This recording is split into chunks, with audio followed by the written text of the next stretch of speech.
Roldorf & Co. So Jason, please would you describe to us, with the history of Roldorf, how this all started? Started with a fire, I guess, a few months ago. So we're in our new building, our new space. Today is the first day that we've been somewhat open. Not fully open because we don't have all the stuff that we had over at the other place. We're still waiting, supply chain issues, etc., etc. But we're here. We have a door open. You can actually walk in and come and take a look around at the new space and see what we're doing. But where did Roldorf begin? I guess it all started in the Bentel Center, really. Been around for a number of years, since at least 1990, which was when Roldorf actually really started, I guess. So from Bentel, you then moved the shop to Abbott Street. So why the move?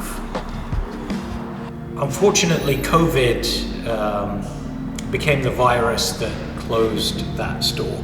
At the height of COVID, there were the lockdowns. Nobody was going into their offices. The Bentel store was right below 4 office towers, and the whole vicinity, being in the financial district of downtown, has towers, and everyone had left those. So there was really nobody left downtown. We held on until October 2020. The whole concept was to actually have both stores, one in the Bentel Center doing service and express work, and then the main showroom to be in Gastown, which at that point was 207 Abbott Street, inside the Winters building. And so then, of course, that fateful day on April the 11th, we have the disaster. So obviously, please do tell us a little bit about that. It happened on a Monday morning.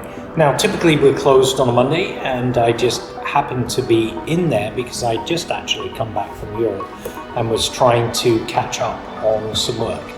So yeah, all hell broke out upstairs, and the sprinkler system wasn't working, and the rest is kind of history. It burnt the building. The city decided to demolish it in lightning time, and meanwhile all of our things were still inside, including 2 safes and everything. In terms of furniture and stock and things that were recovered, how much did you have to replace, roughly speaking? Pretty much everything. When it comes down to furniture and stuff from the watchmaking side, the only thing that we were able to retrieve were hand tools. Hand tools are like tweezers, screwdrivers, assorted tools for like taking off hands and doing specialized small jobs inside watches that are very movement caliber specific. But everything else in the way of like benches, polishing, cleaning, timing, waterproofing, all of the big stuff that we were not able to get out. So even the safes were rendered unusable once they were recovered. So we've had to replace our safe as well, and all the furniture in the new place is pretty much new. There may be some pieces that you see in here that are almost identical to what we had in the other store. That was pure luck.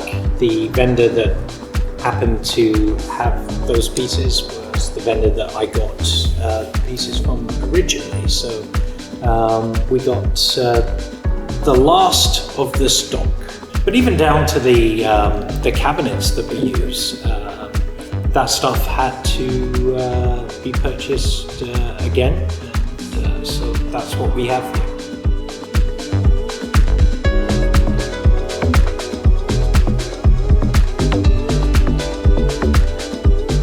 How did you find this place, and was there any alternatives you were looking at the time? You know, it was very interesting because COVID affected a lot of businesses in Gastown, and businesses that ultimately were most affected, I think, was the service industry, restaurants, that kind of stuff. The spot that we're in used to be a restaurant called The Greedy Pig. I had noticed that the owners had given up on the space back in January. And I remember mentioning this to Mary, saying, wow, we were looking on that strip before we took the Abbott Street store, because we thought this was such a cool street too. So it just so happened that when the fire broke out on Abbott Street, that this place was actually up for lease. It was about 2 weeks after the fire that we decided that we would really like to take this place on as our new place.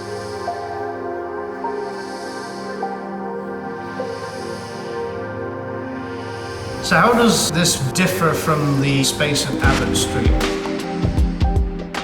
This space is very open plan. Abbott Street store was open plan too, but it did have a back area to it. This is fully open plan, which has its own design challenges.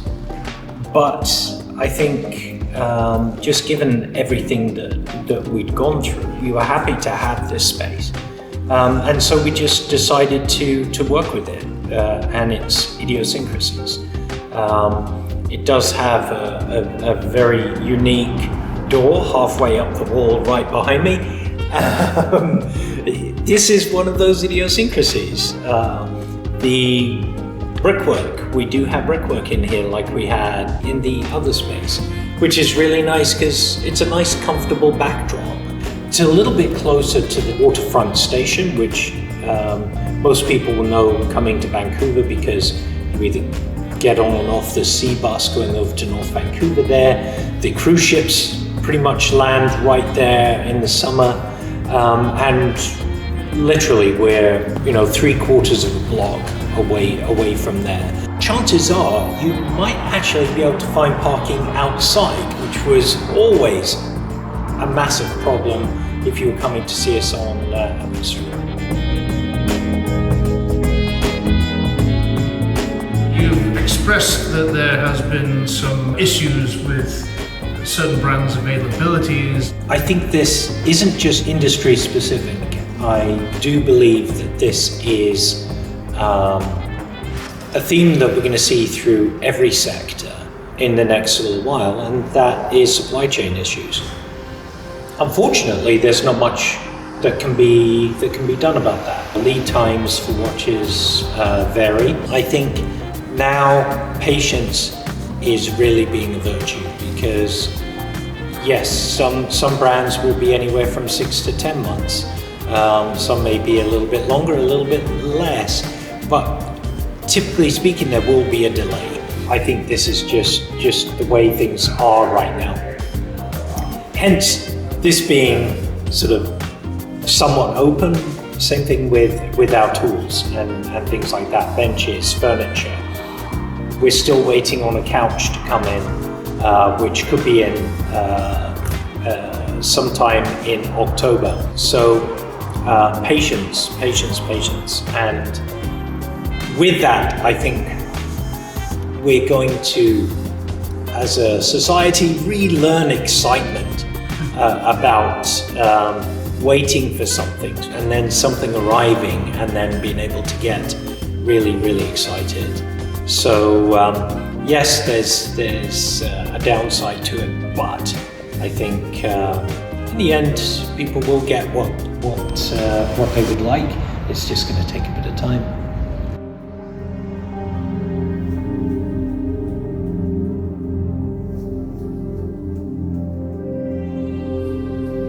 What about watch servicing? How do we stand with that? Patience, patience, patience. That is going to be the common theme here.